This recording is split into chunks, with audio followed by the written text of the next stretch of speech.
On Saturday, April 12th, people all over the country marched for Palestine.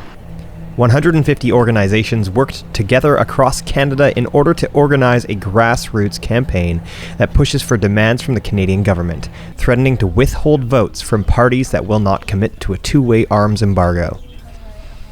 The groups organized buses to carry people from cities all over Quebec and Ontario, including Quebec City, Montreal, Hamilton, Toronto, and more. The march had 30,000 people who came. The United Nations has found that this aggression from Israel fits the definition of a genocide.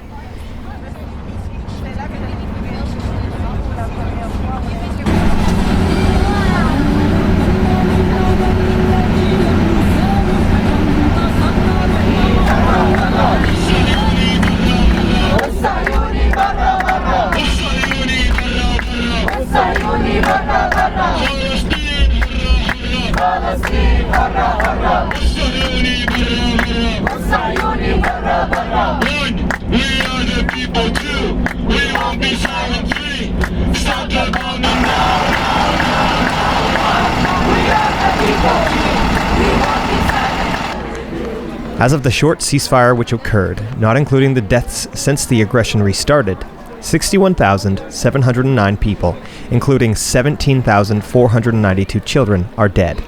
111,588 people are injured. 14,222 are missing and presumed dead. 232 journalists have been murdered, the most that have ever been killed in a conflict like this before.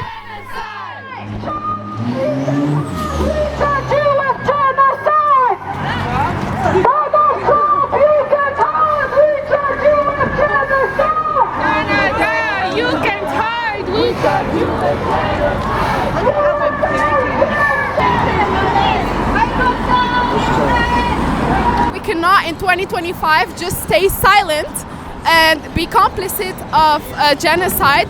I did participate to a march 3 months ago, and my banner was saying being silent or neutral is actually being complicit of a genocide, because as I said, in 2025 now, we can no more use the excuse of, I'm sorry, I'm not informed enough. We all here got the resources necessary. We all have the internet. We all have not only the internet, but the people in the field that are receiving like all these atrocities. All right, we saw babies dismembered. We saw journalists being burned alive. We cannot say I'm not informed enough. That makes you complicit. And I think we're all here to say, no, I'm not going to be silent. We tried. We didn't stay silent. That's kind of why I'm here. I think as students, we sometimes feel like we cannot really change things politically. But no, we are realizing, I feel like we're all starting to realize that we can. We students have power. Maybe the leaders, yes, they make decisions, but we can influence that. We can say, hey, we're the future generation. And just so you know, we do not agree with this. We're your future. So we are here today in front of Parliament Hill, a few weeks out before the federal elections, to put Palestine on the ballot and specifically make arms embargo a key election issue. We're here to say to every single politician who is running or rerunning that you cannot come into our communities, you cannot canvass, you cannot campaign, you will not get a single vote from our communities if you do not endorse a two-way arms embargo. We send tons of exports to Israel via the U.S. and directly to Israel. A lot of the weapons components that we send are being used to currently bombard and massacre our people. We're 18 months in. There's more than 160,000 people who have been massacred, and 85% of the strip is completely decimated. So I think it's actually time for Canada, with the escalations that we're seeing in the Trump administration, to distance itself from the U.S. And to make its position on Palestine clear and distinct, and to not endorse this genocide, not to be complicit. So we've been organizing on multiple fronts. So one of the campaigns we have is called Vote Palestine. We're getting MPs to endorse. We have over 100 MPs at this point. We have over 180 organizations endorsing it. It has key demands: arms embargo, to let aid into Gaza, to end the siege. And we've been mobilizing across labor unions. We've been organizing in the student sector space. We've been organizing in neighborhoods, in communities, in places of worship. So join an organization. If you have an organization on your campus, if you have an organization in your community, community, if you have any type of mobilization efforts happening, join on board, build it out. We're seeing 18 months into this genocide that people are actually still continuing to not show up, but also to participate. To not just show up, but to also participate and engage and to mobilize. So join the organization, be a part of the movement. This is historical. We are making history. We have to ensure that we are not repeating the mistakes of the past, and that never again actually means never again. في العالم وفي أمريكا خاصة والذين رفعوا شعار فلسطين ويدفعون الثمن غاليا. وكم طبيب وكم صحفي وكم هل يشبع هذا العالم من دمنا؟ Palestinians, women and children were killed by airstrikes. 15 medics were executed. Refugee camps were bombed. This is what Western nations are choosing to protect, fund, and arm. The attacks upon Gaza is an attack upon us all. As indigenous people, we understand what genocide is about. We understand that Canada is continuing its genocidal nature by contributing and being complicit in the genocide of Gaza, the West Bank, and East Jerusalem.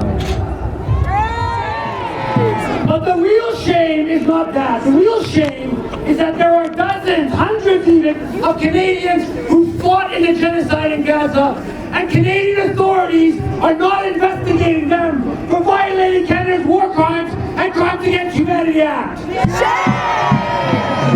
There's a school in Toronto where a quarter of the graduates joined the Israeli military, and our authorities are not investigating that school for violation of the Foreign Investment Act. Oh my God. Canada's obligations under the Arms Trade Treaty is no weapons to countries violating international law, committing war crimes. Yet, we have to have a sit-in at Melanie Jolie's office yesterday to enforce, to pressure her to enforce what she said she's already committed to, which is an arms embargo. Yeah.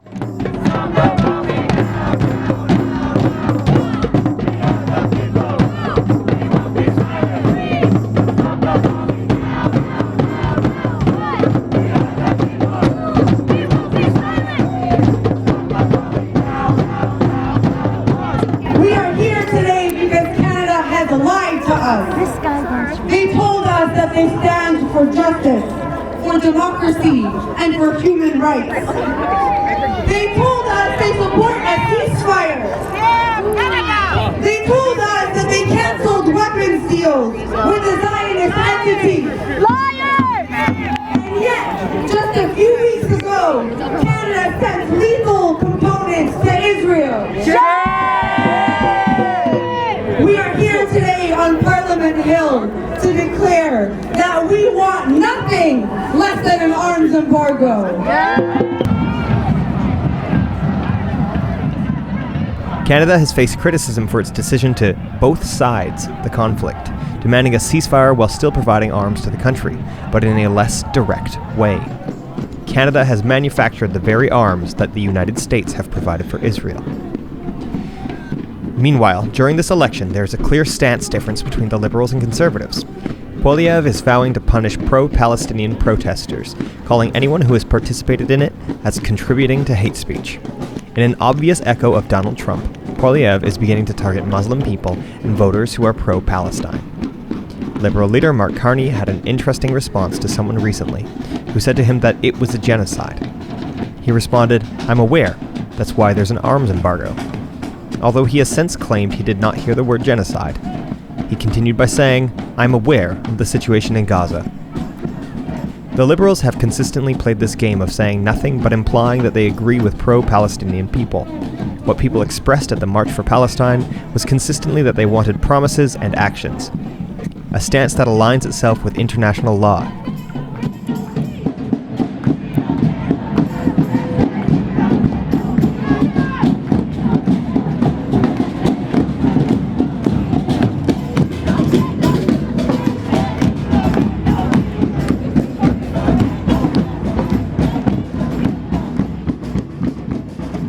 It was fairly peaceful, although cops were heavily armed and had minor altercations with one person who seemed to have been harassing some of the protesters. There was also a standoff with an alternative far-right propaganda group, but it did not escalate to the level of a physical conflict. Meanwhile, the only mainstream media that had any news around the march was CTV. It was striking seeing people from so many different places stand together on the same issue. This was a wedge point for the United States election, and it is a wedge point for the Canadian election as well. The question is, what will Canada do to respond to this? How will the future hold out? And what can we do as citizens? There were many people who were emotional, crying, holding each other in their arms. But even more striking than all that was the fact that children were walking among the audience, shouting into megaphones and rallying people together. People yelled and screamed in joy, clapping and applauding for these children who so strongly believed in something because they're members of their family, that the people who they love were being affected by this, and they knew that.